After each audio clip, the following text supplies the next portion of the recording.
Assalamu alaikum. I hope everyone is fine and are doing well their jobs.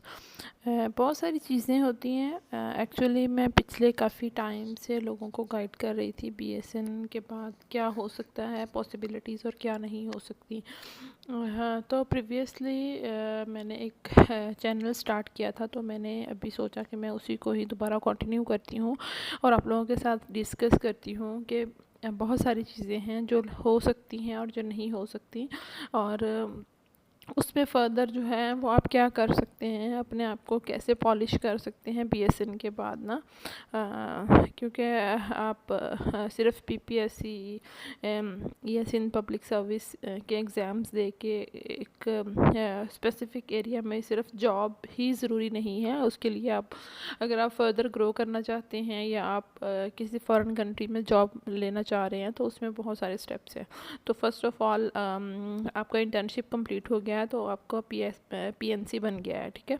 उसके बाद आप क्या करेंगे कि जो आपका फर्स्ट ईयर है इस पूरे ड्यूरेशन के बाद आपके पीएनसी के बाद आपको एटलीस्ट वन जो है 1 ईयर एक्सपीरियंस रिक्वायर होगा, जो कि बहुत ही ज़रूरी है। क्यों? क्योंकि कहीं पे भी आप अप्लाई करते हैं, इवन मिडल ईस्ट में भी अप्लाई करते हैं तो भी आपको जो है 1 ईयर एक्सपीरियंस काउंट करता है, 1 ईयर इंटर्नशिप काउंट होती है और 1 ईयर आपका एक्सपीरियंस काउंट होता है। दैन मिडल ईस्ट में आप कुवैत, कतर, सऊदी अरेबिया, इन सारी जगहों पे आप डायरेक्टली अप्लाई कर सकते हैं। इसके लिए आपको किसी आईएलटीएस या किसी सर्टिफाइड एक्सपीरियंस या इन चीज़ों की ज़रूरत नहीं होती है। आप डायरेक्टली अप्लाई करते हैं और उसके बाद जो है वो आप वहाँ जाके उनका एग्ज़ाम पास करते हैं। जैसे कि दुबई में डीएचए है और सऊदी अरेबिया में उनका सऊदी हेल्थ काउंसिल के नाम से, सऊदी हेल्थ कमीशन के नाम से एक एग्ज़ाम है, आपको वो क्लियर करना होता है। विद इन टाइम ड्यूरेशन होता है, किसी में 2 मंथ्स, 3 मंथ्स एंड बहुत सारे वो होते हैं। अब इसमें इस एग्ज़ाम को प्रिपेयर करने के लिए क्या होता है, specifically Saudi Arabia and DHA, इसके लिए जो है आपको फर्दर स्ट्रगल करना पड़ता है। लेकिन जो मैंने नोट किया है उसमें वो कुछ चीज़ें जो है वो NCLEX की बुक्स से आप कर सकते हैं या फिर आपका प्रीवियस जो नॉलेज है उसकी बेस पे भी आप कर सकते हैं। तो ये काफ़ी सारा इसमें आ जाता है, काफ़ी सारी डिटेलिंग आ जाती है, ठीक है। तो नेक्स्ट वीडियोज़ में हम इसको भी डिस्कस कर लेंगे कि हम किस तरह से सऊदी अरेबिया या डीएचए को का जो दुबई का लाइसेंस एग्ज़ाम है हम उसको कैसे पास कर सकते हैं बीएसएन के फौरी बाद से, ठीक है। उसके बाद जो नेक्स्ट जो है इम्पोर्टेंट चीज़ है वो है यूके के लिए। यूके के लिए बहुत सारे स्टूडेंट्स काम करते हैं, अपने आप को प्रिपेयर करते हैं, जिसमें सबसे पहले आईएलटीएस या ओईटी है। उसके बारे में मैं बाद में बात करूँगी। खैर वो फर्स्ट स्टेप है। और उसके बाद जो है आपका सीबीटी होता है। जो सीबीटी की प्रिपरेशन है उसके लिए स्पेसिफ़िक गाइडलाइंस होती हैं, स्पेसिफ़िक टाइप ऑफ टॉपिक्स होते हैं, एथिक्स से रेलिवेंट स्पेसिफ़िकली काफ़ी सारा पोर्शन होता है, ड्रग डोज कैलकुलेशन से रेलिवेंट बहुत सारा होता है। कुछ पेड वेबसाइट्स हैं, बहुत माइनर सा पे करना पड़ता है वहाँ पे, बहुत ज़्यादा पे नहीं होती। तो वो बहुत ज़्यादा पेड नहीं होता, तो वहाँ पे आप पे करके प्रिपेयर कर सकते हैं एग्ज़ाम को, यूके के एग्ज़ाम को, जो कि है सीबीटी एग्ज़ाम है। इसको क्लियर करने के बाद क्योंकि आजकल अभी बहुत ज़्यादा कंजेशन चल रही है, बहुत ज़्यादा कंजेस्टेड सा वो हो गया है तो बहुत ज़्यादा हायरिंग्स नहीं है।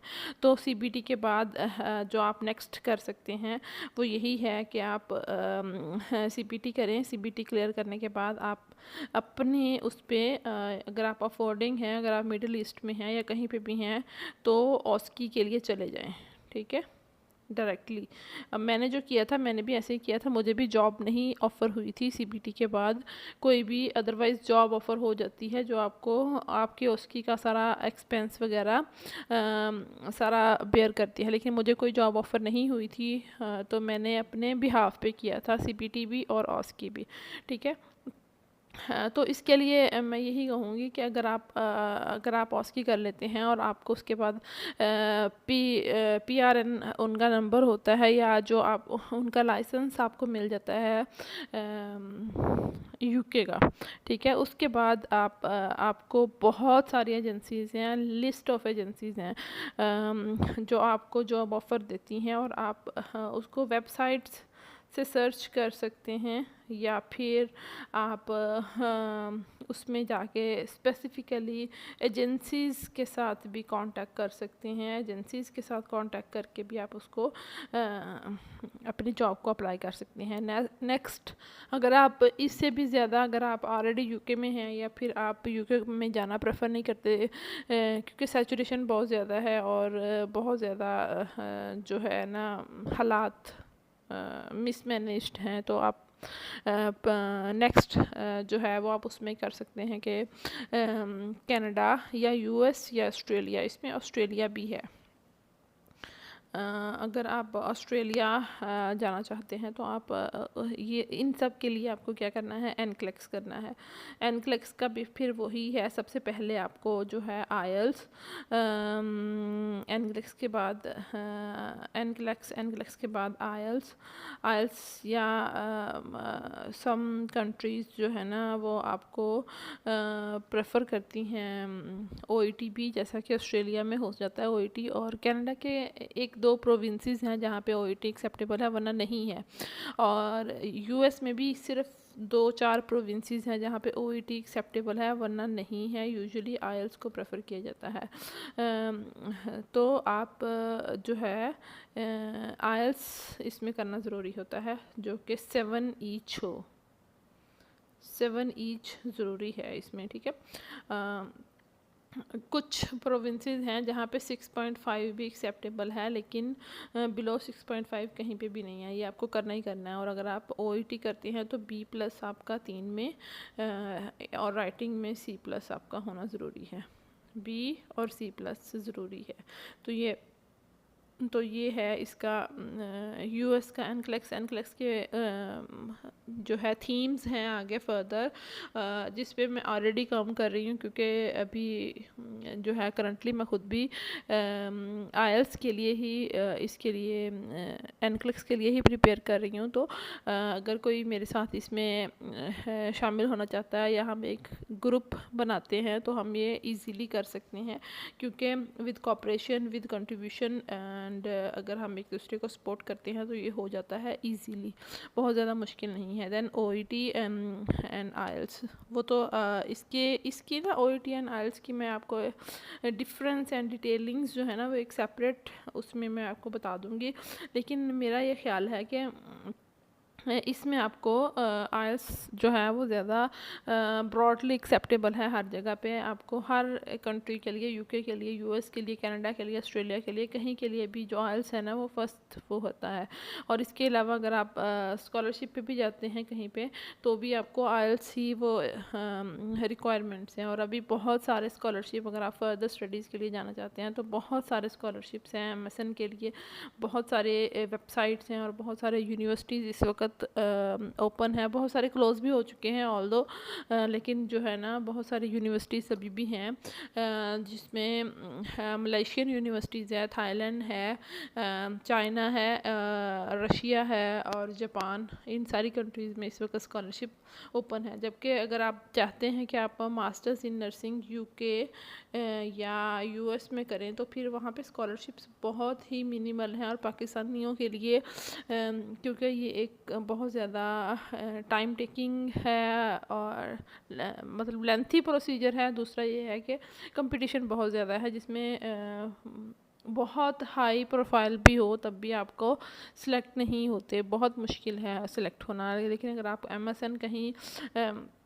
वेस्टर्न कंट्रीज से कर लेते हैं तो आपका इजी है फर्दर NCLEX को पास करना, या फिर आपको PhD में एडमिशन लेने के लिए। क्योंकि अगर आपकी पब्लिकेशंस भी हैं तब भी बहुत मुश्किल होता है कि MSN का स्कॉलरशिप आपको UK, US या कनाडा में मिले। हाँ, अगर आप पे करके जाना चाहते हैं तो इस वक्त कनाडा ओपन है पे करके जाने के लिए, और UK जो है वो भी ओपन है इस वक्त। आप MSN के लिए वहाँ पे जा सकते हैं। लेकिन लेटर ऑन वही फिर दोबारा अगेन आपको उसी कंपटीशन में जाना होगा, उसी पूरा प्रोफाइल में जाना होगा। खैर ये तो है बिल्कुल स्टार्टिंग इंट्रोडक्टरी है जिसको मैं डिस्कस करना चाह रही थी। अभी मैं कल से जो है लेटर ऑन बहुत सारी चीज़ें ऐड ऑन करूँगी, जिसमें मैं one by one step by step add करती जाऊँगी। आप क्या क्या कर सकते हैं, किस किस स्टेप में क्या क्या प्रिपरेशंस कर सकते हैं। अगर आप 1 ईयर एक्सपीरियंस लेते हैं तो आपने किस में लेना है, और क्या क्या इम्पोर्टेंट इस वक्त जो है वो चल रहा है आप उसमें कर सकते हैं, कंट्रीब्यूट कर सकते हैं। ठीक है, अगर कोई क्वेश्चन हो, क्वायरी हो तो आप पूछ सकते हैं, या अगर आप कोई फर्दर इसमें गाइडेंस आपको चाहिए हो तो भी आप इजीली कांटेक्ट कर सकते हैं। Thank you.